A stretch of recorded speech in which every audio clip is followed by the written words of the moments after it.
সকাল সকাল ঘুম থেকে উঠা, এটা যদি আপনার মধ্যে না থাকে, এটা ইসলামিক লাইফস্টাইল হতে পারে না। You must be a morning person.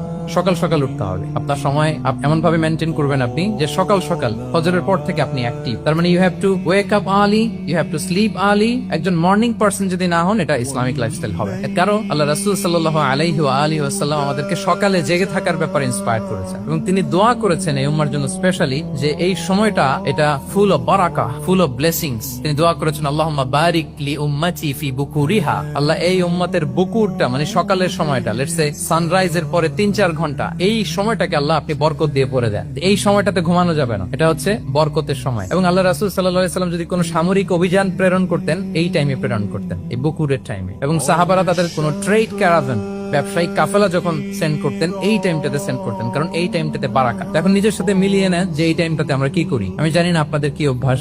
আমি এসে তো শুনলাম যে জাহাঙ্গীরনগর বিশ্ববিদ্যালয়ে নাকি যতজন শিক্ষার্থী মানে ততজনের জন্য এখানে আবাসনের ব্যবস্থা আছে। বাংলাদেশের কোন ইউনিভার্সিটি